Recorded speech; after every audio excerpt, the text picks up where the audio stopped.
Hello, everybody. Angel Arts here. I'm sure you're sick of seeing me again, but we have to keep going because it's another episode of Let's Hang Out with another candidate for my upcoming Mass Effect RPG campaign. I am here joined with Mr. Matthew Lang. Say hi to the audience, Matthew. Hello. Hello Matt- to the audience. Matthew is joining us from the land down under.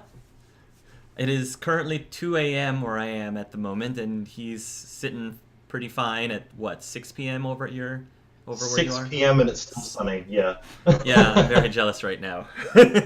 Welcome to summer. It's technically summer. It doesn't necessarily feel like summer, but Yeah, I'm very jealous. What is it about the Mass Effect universe that interests you? Um, I think it's the variety of characters that you can potentially run around with, as well as the depth of lore that is currently there, but at the same time that we've only had reference, we haven't seen. So there's a lot going on saying, hey, look, this is Turian culture, this is what their armies are like, this is what their society's like, this is what their planet's like, but we've never actually seen um, any of their cities. We've seen like one or two Turian females after the Citadel DLC, for example. Was it the Citadel DLC? No, the Omega DLC. Omega Mm-hmm. DLC. Mm-hmm. And again, the Quarians have this amazing culture that we don't know anything about, other than apparently they're amazing artists, very social, and tend to get in each other's business all the time. So there's a lot in there that we have referenced, but the games haven't been able to show us. Admittedly, I haven't read all the books, which is something that I'm wanting to do eventually when I can get my hands on them and find some time. But there's a lot in there that I think there's room to unpack, room to grow, room to carve something of your own niche if we're playing a role-playing game, and it might turn out to be non-canon later, but that's half the fun. What is it about tabletop gaming or role playing that interests you?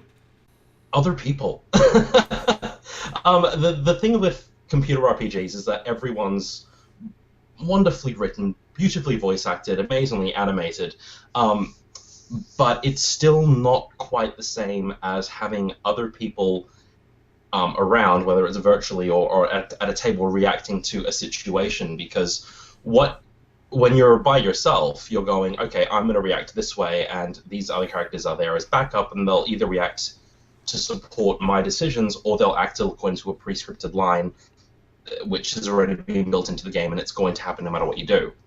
And the wonderful thing about real people is that it's unpredictable. So what they do changes, what you do in response to them changes them. You think the adventure's going to go off here, and then it ends up going here because of some random thing that someone did, and now over there makes perfect sense. So I guess for me, as someone who loves story and narrative and character, being around other people who throw curveballs into what I'm doing, and maybe even what you're doing, Angel Arts, I think that is what I love about tabletop role-playing specifically. It's always different, and it's always surprising. Why do you believe that you would be a good fit for my DMing style? Because from what I understand, your DMing style, and this is going off me watching most of your Dragon Age campaign so far, is very much driven by storytelling, by characters with backstories and relationships, forging relationships both with the other party members and the NPCs that you put in front of them, but also having established relationships with NPCs that they sort of bring as part of their stories. And some of them crop up. I'm not sure how many you intend, whether or not you intend to do that with Mass Effect, although I'm hoping that you do, personally. And in terms of the way that I tend to approach my characters is if once I've nubbed out a character, you can pretty much expect me to go, okay, I'll be back in 2 weeks, and then you'll probably get about 4,000 words going, here's a backstory, including relationships and characters and some things that I'll go, look, I've defined this section, so there's this relationship here, there's this over here, Yeah. and then there's probably this thing that I've left completely open, so I don't know what it means. Feel free to make it mean whatever you want, and it can screw whoever you want over later. So Yep. I'm very much collaborative when it comes to backstories and storytelling, and I will typically leave you a number of hooks that you can use as you see fit, and I like it more when I don't know where they're going. What do you believe, Matthew, makes you a good person to play with? I guess the one thing I try not to do in a pen and paper setting is dictate where things go. I mean, I like to try to let everyone else have their say in what happens because, no matter what happens, I think, I try to avoid metagaming as much as possible because one of the issues that I have is I can sometimes see where things might go narrative-wise, or I might say, hey, I think we should go over there from a tactical position, but I'm like, well, can my character do that? I don't know. So I will try to avoid doing that if at all possible. I know the character that I've pitched to you at the moment probably isn't very tactically savvy when it comes to working with a group of other people in a combat situation, which, well, actually, no, he wouldn't have any of that, really, almost none. So, that's something that I probably wouldn't be able to say, hey, how about we all do this? Like, nah, planning happens with other people, and I might occasionally have the occasional good idea, but, yeah, I think I try to go character-driven first. Character first, and make sure that everyone else is able to play their characters as their characters with the strengths of their characters, and I'll try to limit my role-playing to what I have on my sheet. All right, Matthew, that was it for the out-of-character portion, so now we're going to move on to the in-character. There is a secretary at the front with green glasses. She looks up towards your direction, and as soon as she sees you, she drops her mug. It shatters on the floor, and she immediately turns beet red and starts picking up the pieces as you're approaching the desk. Sorry, Mr. Elias Varana, I presume? She says. Yes, can I help you with that? No, not at all. I mean, yes, if you could.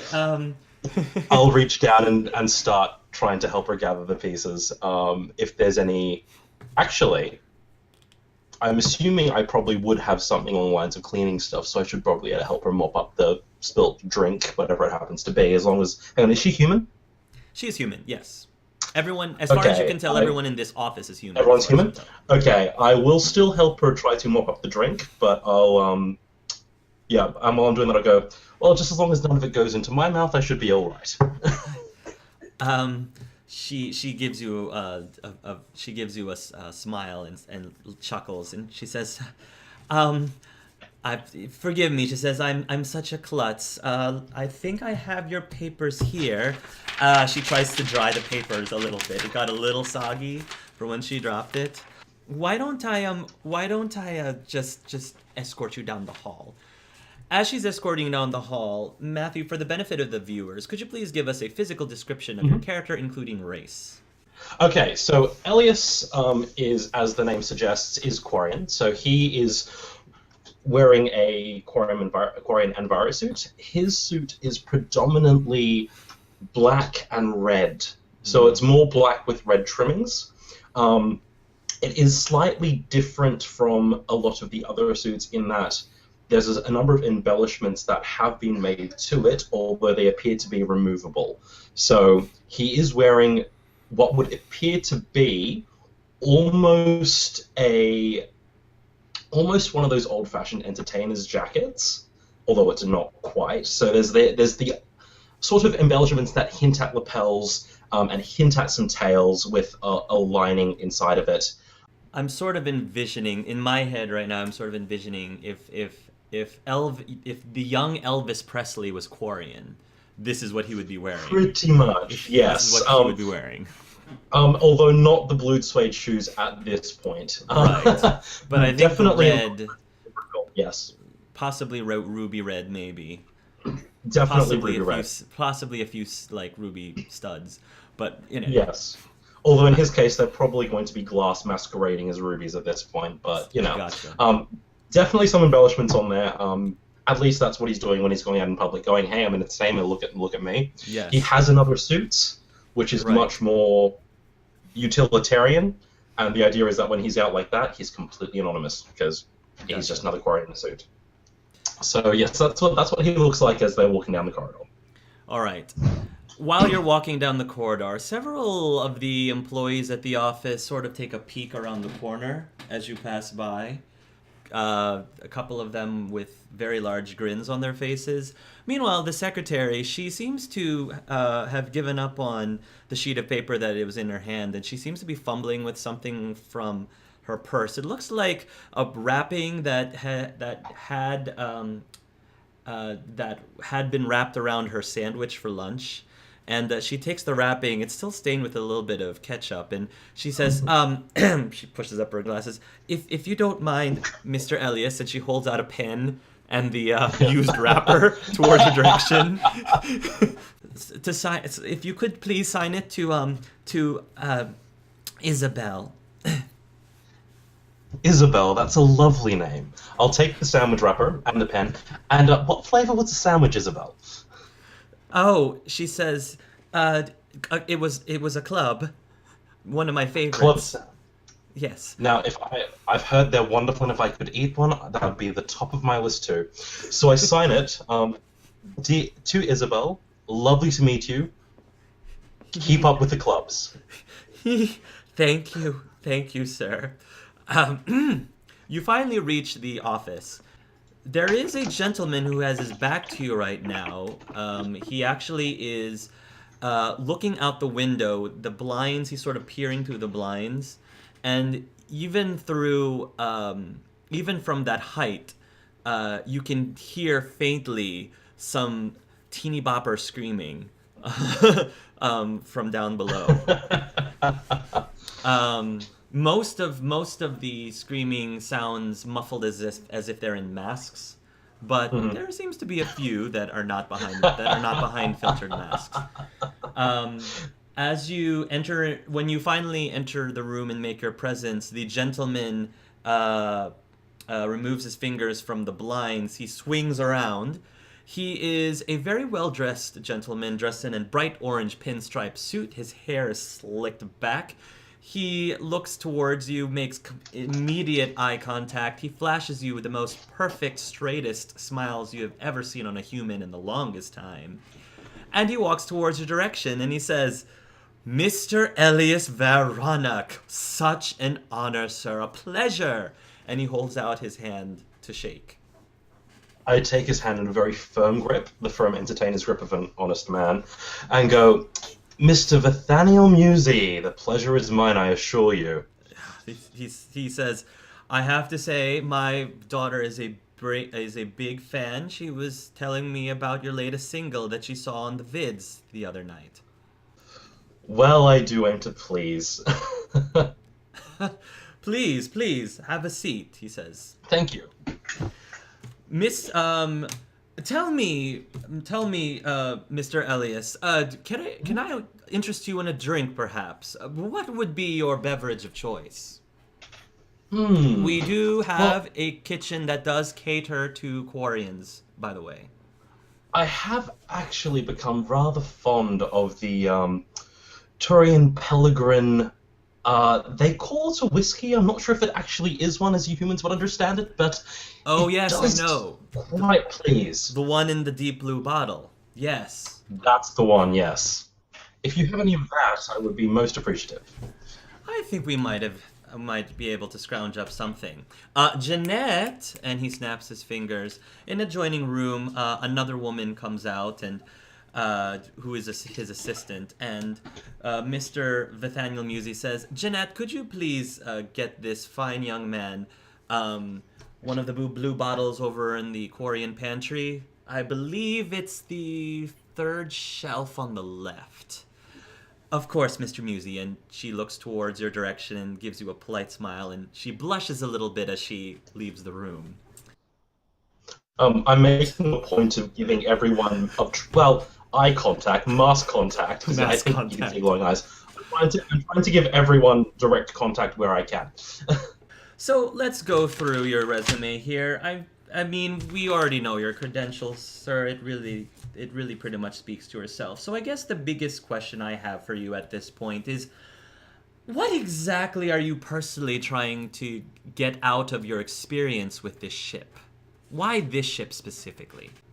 Because you're traveling throughout the majority of Council space, Mr. Musi, and I want to see it all.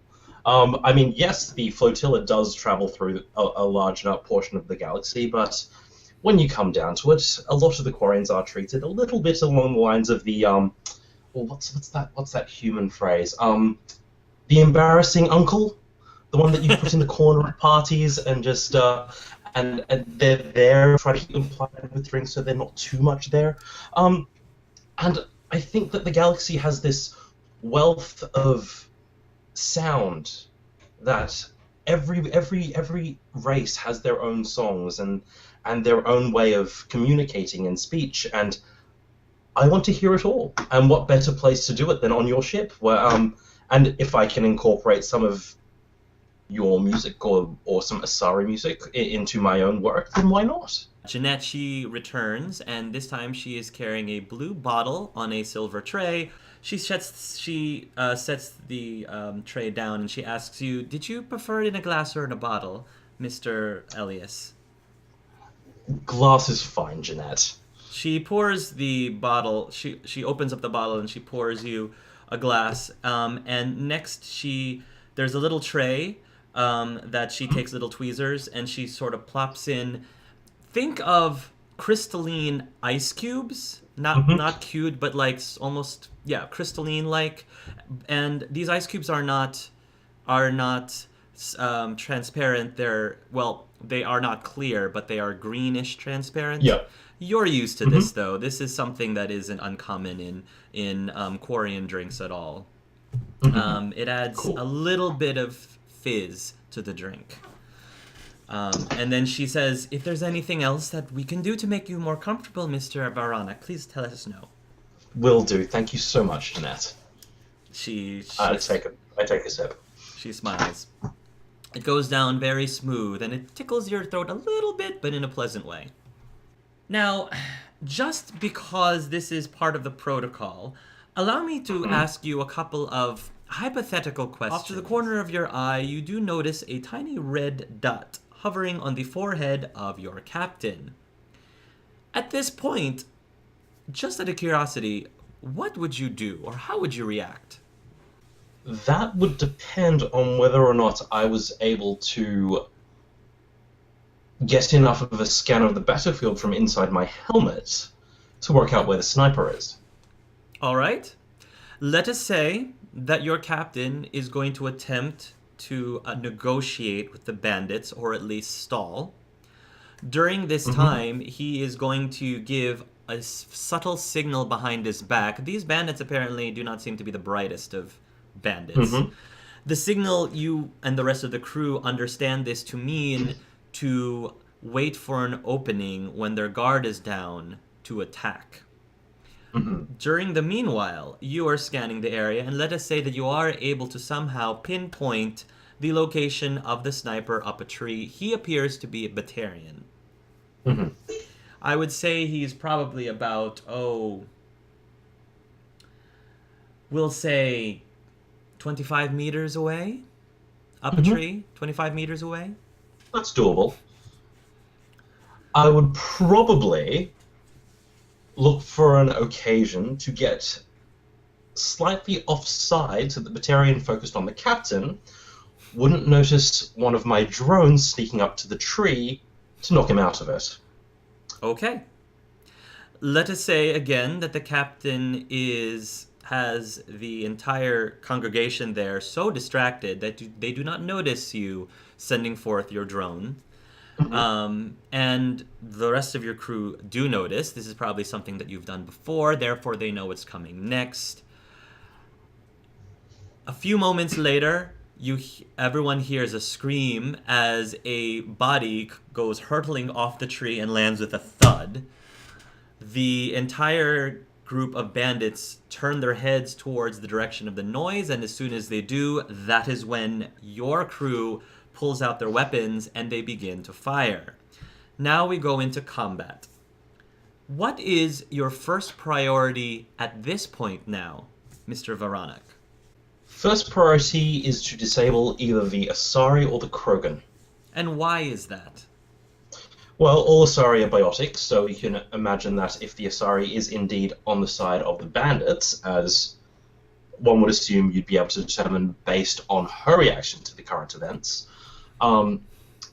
taking her out would mean that we wouldn't have to deal with people being flung around the planet like ragdolls, which is always nice. I'm personally rather partial to not having that happen to me. Taking out the Krogan is taking out the muscle power behind the Vorcha. Yes, both species regenerate, but as far as I'm aware, Krogan and Nasta are on the charge. I haven't personally had to deal with one, but I'd rather not have to deal with one at close quarters. What specifically would be your strategy then to take on the Asari and the Krogan? Probably the sniper rifle from the Batarian, if I can make my way up that tree. I have one more hypothetical question for you. You will be able to save the other 5 patients by using the organs of patient number 6, who, by the way, is an organ donor. What do you do? That leaves 2 possible choices. The first choice is to betray the oath of care that you take as a doctor to seek to do no harm. Mm-hmm. The second is to save as many people as you can with the resources at hand, even if it is a potentially immoral act. Mm-hmm. I would provide the medicine to the one. The main reason would be, as a doctor, you take an oath to do no harm, and as much as I believe humans have a term, play God, and I do not think it is the role of a doctor to attempt to do so. That way lies strange genetic experiments and rather awkward. Well, we've all seen the reports on Cerberus, haven't we? So I think it is best if we do not go down that path. I have one more question for you, Mr. Elias, and that question is simply this. Red, blue, or green? Red, blue, or green? Well, as you can tell, I am very partial to red. I figured. Please provide your final pitch as to why they should select you to be part of their ship. Another bride, another groom, another sunny, oh so sunny, honeymoon, yeah. Another season, another reason for making whoopee. A lot of shoes, a lot of rice. The groom is nervous. He answers twice. It's really killing that he's so willing for making whoopee. My name is Elias Varanoc, and you want my voice. Thank you.